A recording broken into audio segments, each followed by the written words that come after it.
The CDC easing COVID guidelines last week in a move acknowledging that COVID is here to stay. In fact, those were the words they used. It's here to stay.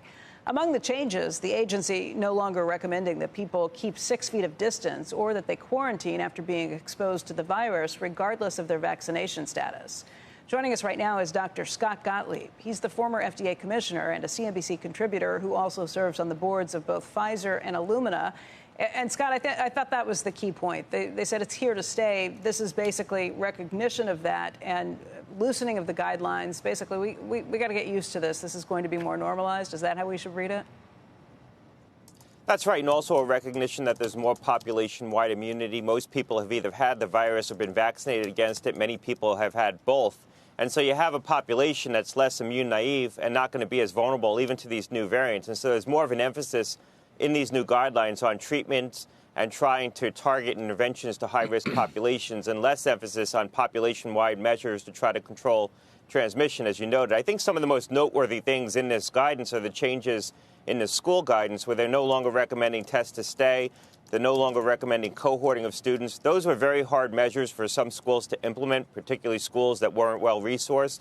And it's going to make it much easier for schools to bring children back into the classroom this fall and keep kids in the classroom, even if we do inevitably see a surge of infection into the fall and the winter, which we're likely to see. I think the real risk as we head into the fall and the winter months is that we have a normalized COVID season, whatever that looks like, but also a bad flu season. If you look at what's happening in the southern hemisphere right now, they are experiencing a worse than normal flu season.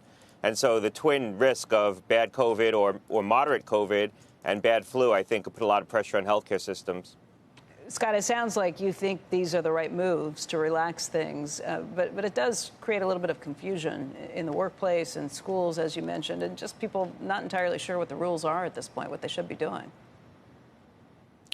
Yeah, look, this gives more flexibility to schools and businesses to make up their own rules. There's not going to be some hard guidance that they need to adhere to. I mean, there's still a general recommendation that if you have an exposure, you should wear a mask, you should test. FDA put out a recommendation that you should test for every 48 hours for about 6 days post-exposure. So you're going to see some of that still be in the guidance that schools and maybe businesses issue. But I think that it's going to be more up to local districts, local businesses to make decisions. The emphasis, I think, is going to shift to trying to turn over infections, trying to remind people to be vigilant. If you don't feel well, stay home, get yourself tested. If you do have the infection, notify the workplace, notify the school, so people who might have been close contacts can also remain on guard and test themselves. I think that's where you're going to see a lot of the emphasis shifted. Really good citizenship, being a good citizen this winter and not coming to work sick.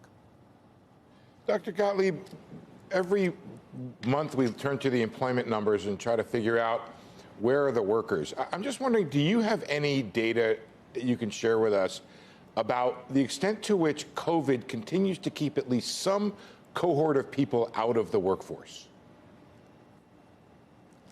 I haven't seen any systematic data on how many people are staying home because they're concerned about COVID. I mean, what you would be looking for are people who are worried about catching COVID in the workplace, who can't work from home, have to be in an environment where they're going to be exposed and can't be in that kind of an environment because they might have some underlying health issues. They might have people at home who are vulnerable. There certainly is a cohort of people for whom that's true. People who either because of their own health status or because of the people within their household really need to avoid this infection and are worried about going back into congregate settings.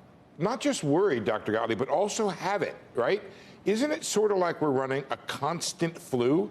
We always have a certain spike of sickness and illness and people dropping out of the workforce in January, February, March because of the flu. And now I look at the New York Times numbers every day. There's 100,000 cases of COVID every day. That has to be having some kind of meaningful impact on the people who are showing up to work. Yeah, look, we're probably turning over 1 in 10 infections on a daily basis. So that 100,000 infections is probably more like 1 million infections. I think to try to get a sense of what the rolling number of people who are out of the workplace is to look at the number of infections that are actually getting turned over. So that 100,000 you're talking about, probably there's another 100 to 200,000 people who are testing at home, getting positive diagnoses on self-antigen tests. And in some percentage of those infections that are getting turned over, let's say 200,000 to 300,000 infections are getting turned over every day between the official tests that are being reported and the ones that are being done at home and not getting reported. what percentage of those people do you think are staying home? Are people who would have gone into the office, would have gone into a job where they interacted with customers, now are staying home because they know they have a positive diagnosis? It's probably not trivial. Some of them are home workers anyway, but a lot of them are not. And so you can make a guesstimate off that figure. Shepard Smith here. Thanks for watching CNBC on YouTube.